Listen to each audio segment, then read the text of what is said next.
Mga kabayan, ako po si Captain Jerome Hoxon Hakuba, Officer Das 146467 AGS Philippine Army. Ngayon po is November 30, 2025 at ngayon po ang cut-off ko bilang isang aktibong sundalo. Na-discharge po ako due to my disability. Ako po ay totally blind. Nasabugan po ako ng bomba sa Mindanao during our combat operation against the BIFF. At ako po ay pumasok sa sundalo na buo, kompleto. At ngayon po, lumabas ako na wala nang paningin. Subalit, ang sabi ko po ay hindi nawala ang aking paningin. Ibinigay ko lang po ito sa ating bansa. Isang karangalan po ang mabulag para sa ating bayan. It's an honor to be got wounded for our country. So what kung nawala ang aking paningin? The important is I did something for our country. I believe that I did my part as a soldier, as your soldier. Kahit ano po nang nangyari sa akin ay hindi ko po pinagsisisihan. Kahit ako bibigyan pa muli ng pagkakataon na makapag-serbisyo muli sa bayan, pipiliin ko pa rin ang pagiging isang sundalo. Sapagkat dito ko po nakita na ang pagiging isang sundalo ay hindi lahat binigyan ng pagkakataon na mamatay para sa ating bayan. Ika nga ng ating dating Pangulo.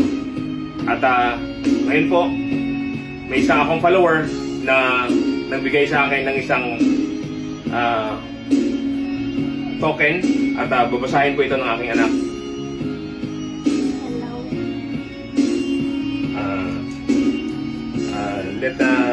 Please read, anak. Please read. Read or describe ko muna. Anong nandyan? Ito yung logo ng AFP. Okay. Sa gitna.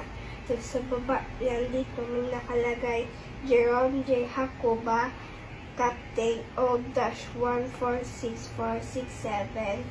Tapos may open and close parenthesis INF PA 09-15-20-10-30-20. Date yan, date. And then, sa likod. Meron pa sa likod. Okay. Ano nakalagay sa likod? For your unwavering service and sacrifice to the nation, Rangers lead the way.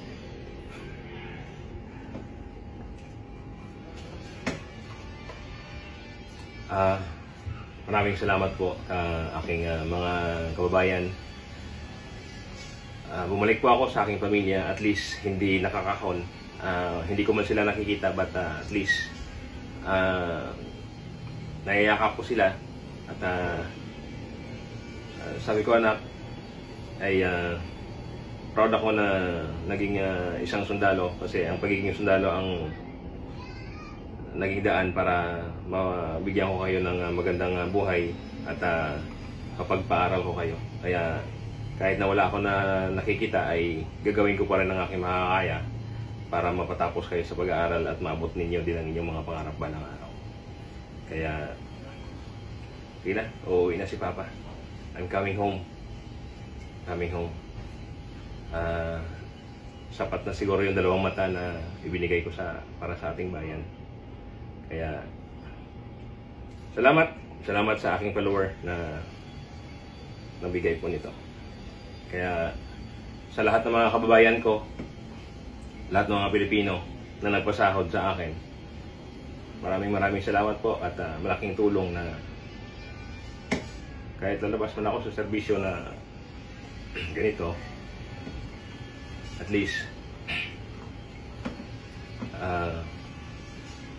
may karangalan ang aking pagkabulag. May silbi ang aking pagkabulag. Para po yun sa inyo.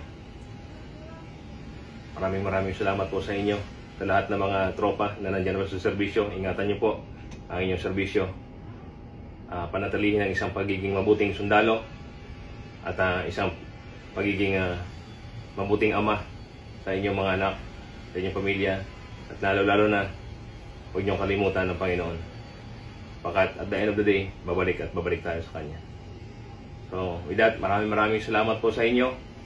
Sa lahat ng aking mga naging classmates, simula sa ROTC, sa CSC, Metalas Class 25, that's 2010, sa POTC Class 36, that's 2012, sa OPC Class Lacandiwa Class 63, that's 2014.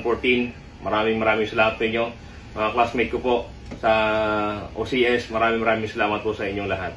At sa Scout Ranger family, maraming salamat po sa inyong lahat. This is your Captain Blind. I signing off. Maraming salamat po.